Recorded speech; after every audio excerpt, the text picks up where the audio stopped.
Hey guys, so a while ago I did a tutorial for how to set up Immich on Windows using Docker Desktop. And to my surprise, a lot of people actually saw it and I had a lot of questions. The reason why I'm making this video is because one of the major questions was, how do I access my Immich from outside of my Wi-Fi, outside of my network? Because I was able to do it with the IP address of my computer at port 2283, from my mobile device, my phone, but I can't access it outside of my network. So there are two really good ways to be able to do this that makes it very easy.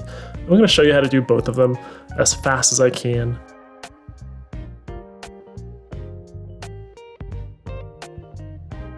So I've got Docker Desktop running on my Windows PC. And you can see I have Immich and Cloudflare running in separate containers. But I just want to start from scratch, so I'm going to delete both of these guys, and we're just going to start this process over because I want to make sure we're doing everything very fresh using the latest Docker-compose files. So I'm going to go into my Docker Desktop folder, go to Home, Thomas, create yourself a Docker folder. Let's go ahead and get Immich up and running. Okay, so we're going to do this from scratch. Go to immich.app. Let's go to the get started and the install. We're going with Docker Compose, and let's just run these commands. So, okay, I already have my Immich app folder here. These two commands just make the folder and then get into it. So I'm just going to go ahead and do a shift right click and hit open in terminal. And I'm just gonna do a Control V to paste. Let me hit the refresh button. Boom, okay. Got the Docker Compose file, copy that guy, and we're going to paste that in there. It's gonna say populate the .env file with custom values, and then start the containers. Okay, I am going to just try running this straight up, just to see if I reproduce an error that a lot of folks have described to me. And I do think the error is that some people are not changing the upload location. I think it's a little weird with Docker Desktop in Windows, where normally this would create a library and Postgres folder right here, where we would be creating those mounts. Let's just see if it works. And then if not, what I kind of prefer doing is mounting these locations, the upload location in the database, to somewhere actually on the C drive, like outside of the Docker Desktop environment. So let's just try getting up and running anyways. Let's see what we got. Going to do a Docker compose up -d. Okay, and it looks like it kind of threw an error there. No such file or directory. So what I'm going to do instead is change the environmental variables to go here. So I'm going to say in my user folder, Docker Immich is where I want this to go. So I'm going to copy that, open this guy up, and then I want it to be here. So I'm going to use /. Not totally sure if it makes a difference. Same with the Postgres location. And I'll go ahead and create those folders anyways. Library in Postgres. Save that. And then let's try opening up terminal again. And we're going to say Docker compose up D. Okay, we should see it in Docker Desktop.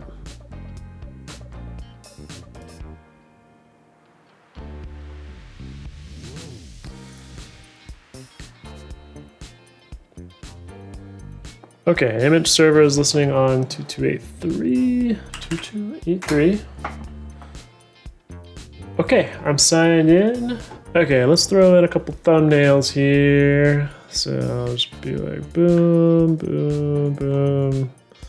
Drag these in, get a couple assets in there, refresh the page.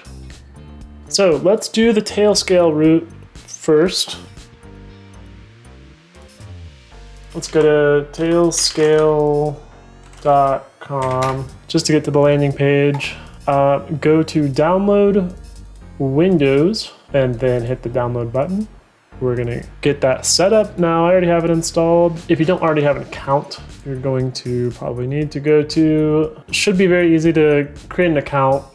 For me, it just signed me right in. I can see each of my nodes here, and I can see that my Dell computer right here is not currently connected, but after you have Tailscale installed, all you do, just click on that icon and it says connected. You can see on Tailscale it says connected, and here is my Tailscale IP address. On my trusty old Pixel 2, I am going to install for the very first time Tailscale.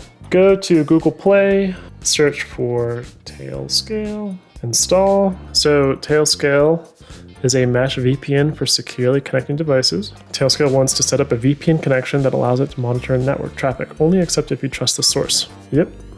Okay, so the first time that you open up Tailscale on any client, boom, I'm logged in, and it says now I'm going to connect this device to the Tailnet. Now it says login successful, and I can see the Dell computer there. So boom, it popped up. There's my Google Pixel 2.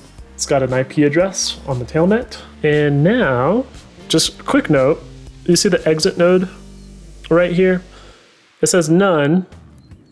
That means that I'm not funneling all of my network traffic through some node, but I could, and then now I actually have a protected VPN. So very good if you are traveling, you're on an unsecure network. You want to make sure that you have a virtual private network. So we're going to take the IP address of that wild Dell copy IP address. Let's open up Immich. We're just going to use http:// I'm going to paste that IP address and then go to the port 2283. Now I could also, let me just make sure it works in the browser too. So just real quick, paste that in there and go.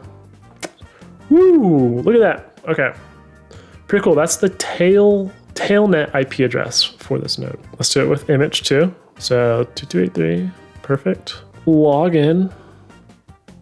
Okay, and then look right there. Okay, so you're saying, you know, I'm still on the Wi-Fi. That's why it's working. Let me set up a mobile hotspot on my phone real quick, and then I'm going to switch over to the mobile hotspot. Okay, I'm now on Thomas Wi-Fi, which is my hotspot. T-Mobile internet service provider. That is my phone's internet, and yet go to Immich, and we are still connected without any issue. So, okay, let me try uploading an image. I will back up the screenshots folder. So let's do that. Let's just hit the start backup. It's got the check mark, and then let's go ahead and see here. Remember, I'm going through the mobile network, and then boom, it's there. So this is working on Tailscale, very easy. Now, I want to give you another option, and that is through Cloudflare. Let's set up a Cloudflared Tunnel. I'm going to try to do this as quickly as possible. Create an account if you don't already have one. Free service, free tier. This is an excellent service. Allows you to create a zero trust public domain. I'm going to come to zero trust, and I'm going to go to networks. And then I am going to delete some of these tunnels here that I'm no longer using.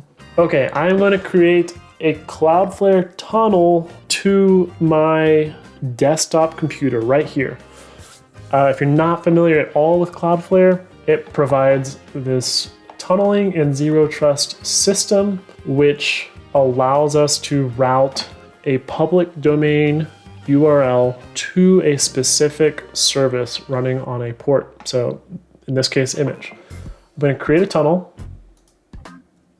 Cloudflared, and I'm going to call this desktop tunnel.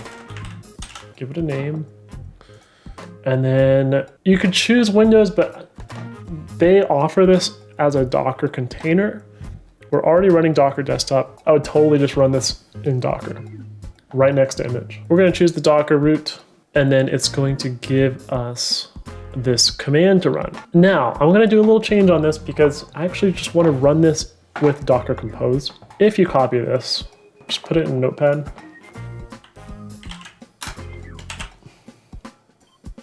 Okay, so you could just run this command in my Docker desktop folder. You see I already have a little Cloudflare folder. Create one just like this, and then a Docker Compose file. Now, this is all the Compose file looks like. It looks very similar to the Docker command that they gave us. The only difference really is just that it's going to be here in the Compose file. So it just makes it easy to like kickstart it again if we want to. I will include a link to this file in the description. Go into my website if you want to see it. Otherwise, just pause the video here and type this out. It would just be services : and then 2 spaces Cloudflared Tunnel, and then 2 spaces from there. So 4 spaces image. So I'm going to grab this token here and I'm going to replace this guy and then save that. Okay, before I up that container, let's just go ahead and go to next. And then this is where I specify my public domain that I want to route to my image server right here. Okay, so let's call it image. I'm going to call it image.wildebeestmedia, and then the type is HTTP, and then the URL is just our should be able to do this 2283 localhost. So let's go ahead and save the tunnel. So I already have this subdomain in here a couple times, so I'm going to do image desktop.wildebeestmedia.com. Okay, try that. Okay, inactive, right?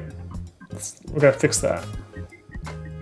So come into the Cloudflare folder and do shift right click, open PowerShell window here, or open in terminal, either one. And then we're going to do docker-compose up-d, and then we should see this here. So Cloudflare, and then here, let's see if we can get this going. Maybe a little refresh. And boom, it's healthy. The tunnel's set up, but the access is not, meaning that right this instance, that host name is available on the web. So let me click on that tunnel, hit edit, public host name. I've got this one. You can add more, obviously, for additional services. Let's just go ahead and copy that guy. Oh, okay, that's not working. It may be that I'm not really allowed to do localhost. Don't quote me, because I don't do this all the time for my desktop computer. So let's try changing that.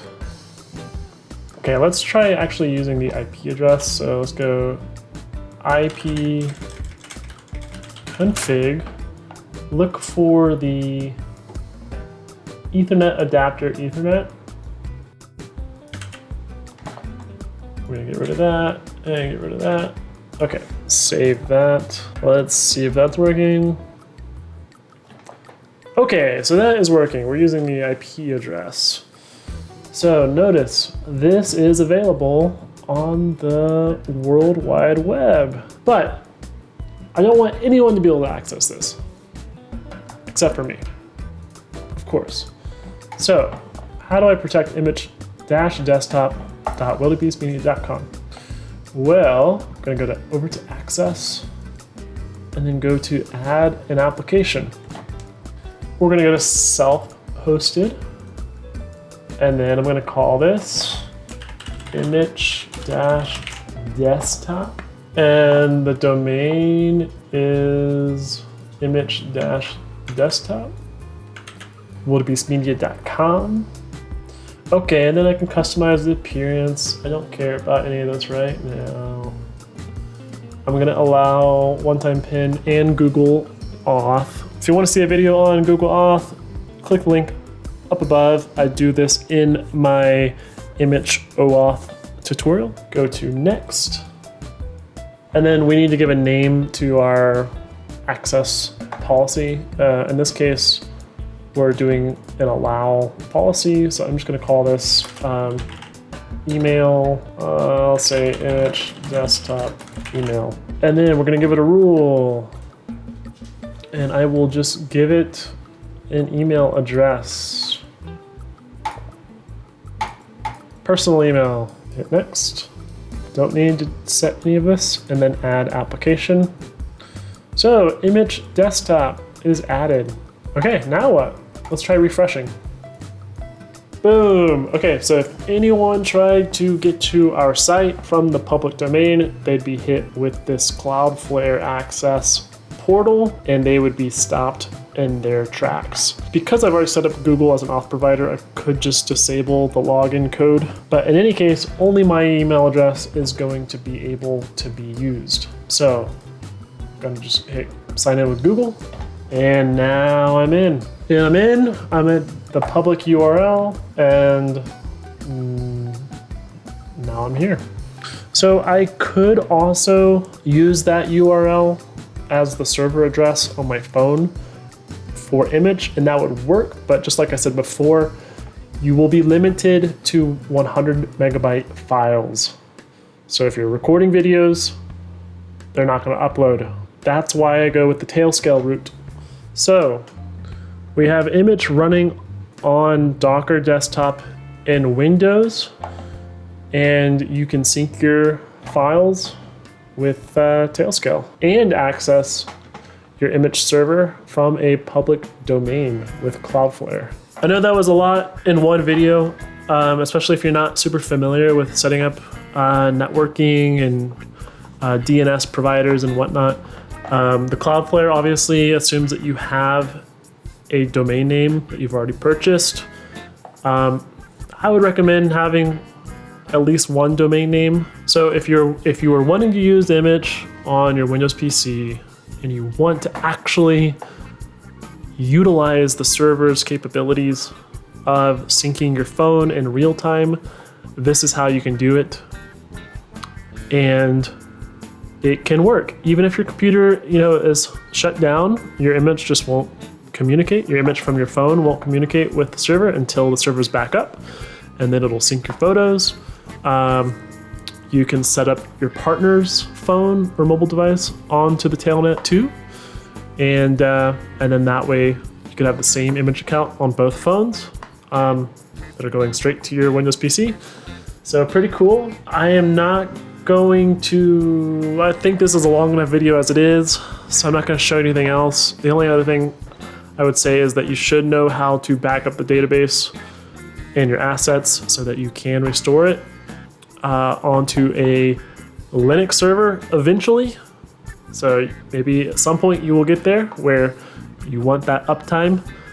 Maybe your PC isn't on all the time, or maybe Docker Desktop is using more memory than you want it to. Otherwise, that's all I wanted to show you in this part 2 of Immich on Windows. Obviously, this should work too for Mac if you're running Docker Desktop on Mac. I haven't tried it yet, but everything should be pretty much the same. If you have any questions or comments, please leave them in the comments below. If you enjoyed this video, please hit the like button and subscribe to see more content like this. I'll see you in the next one. Thank you.